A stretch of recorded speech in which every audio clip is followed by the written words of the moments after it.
And I'm like, wait a minute, there's 110 million people that have high blood pressure. Maybe now it's 120 million, and there is not a drink out there with these ingredients.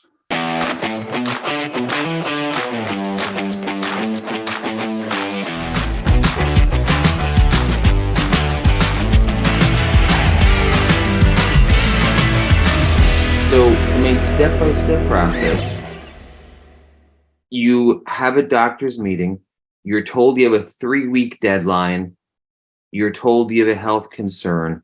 Can you just walk us through, whether it's 3 steps or 5 steps or 10 steps, what those next steps were in that 3-week deadline to, I don't want to say save yourself, that sounds too dramatic, but to get you on the right path? Yeah, so the first thing, somebody tells you have extremely high blood pressure, it has to come down. And most of the people I've ever met would say, well, we know what high blood pressure can do.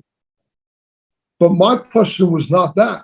My question is, what is causing the high blood pressure? Like, what is it? Not what can it, not, I know because my dad was a pharmacist about strokes and heart attacks from it. I was trying to figure out, well, what is it? And how do you stop it?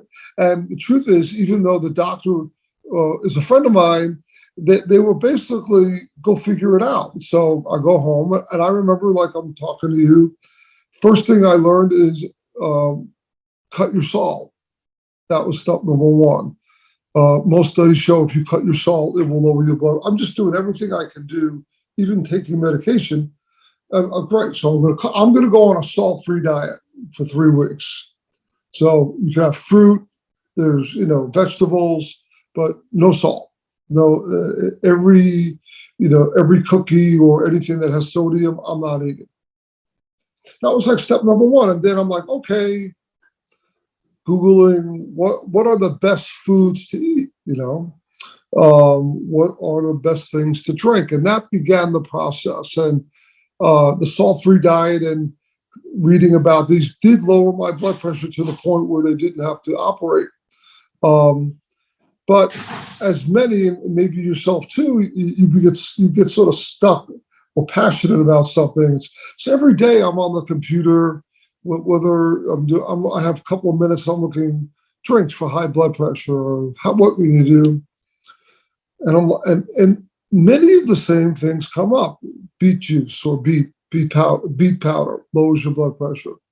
Hibiscus tea lowers your blood pressure. Pomegranate juice. And I'm reading the studies. I'm not making it up. I'm not imagining it. I'm reading the studies. I don't know. And then one day it just dawned on me, well, wait a minute. If all of these lower your blood pressure, I'll just go buy it, assuming somebody had the exact same thought I had, was if everything lowers it a little bit together, maybe it will lower it a lot.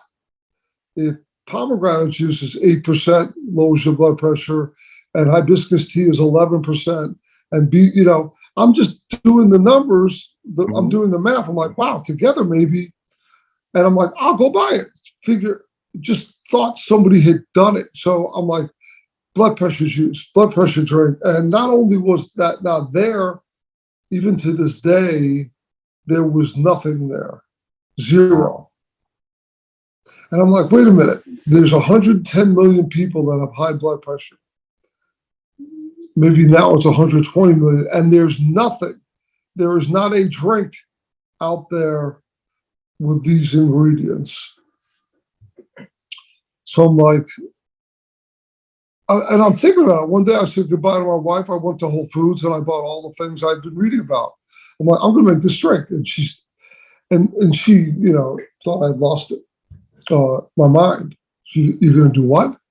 And I don't know about you, but my wife, or I don't know if you're married, but her kitchen counter, because she cooks, is maybe the most precious thing besides her kids in life.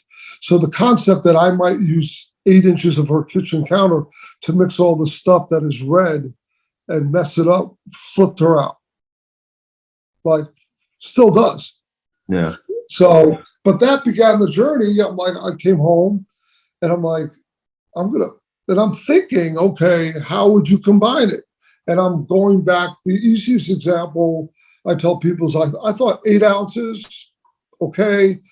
I knew going in that you couldn't use all juices because it would be a 24-ounce drink, which is too much. And I kept thinking 8 ounces. So you had to use powders, but I knew like it's one of the studies I read is as little as 2 ounces a day of pomegranate juice will lower your blood pressure. So I'm like, okay, at least 2 ounces will be pomegranate juice. That was sort of my baseline. And we went from there. Ira, you've given us a lot of your time.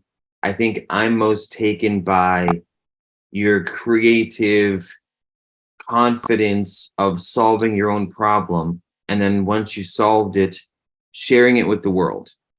Please tell us, how can we help you? Please tell us how to find your website, how to find you on social media, and where to follow you and where to browse your products. So the best way, so the other is this, so we guarantee, and I do the refund. So if you want to try 120 Life, the number is 120life, life.com. So that's 120life.com. And if you want to try it for 2 weeks, you have to purchase it. But if you're unhappy for any reason, if you don't like the way the bottle looks, just call me and I'll give you your money back. Guaranteed, and you will get me. Like sometimes I'm on radio talking, and I'm like, if you're unhappy, call me and I'll call you back. And people will say, I can't believe you called me back. I'm like, I said I would. So it's I think it's a no-lose proposition, because if you're unhappy, I'll give you your money back. If it works, we're helping you. So thank you so much for your time. Thank Thank you you for discovering this health idea, and thank you for being selfless in this next chapter of your life and sharing it with us. Thank you. You have a great day.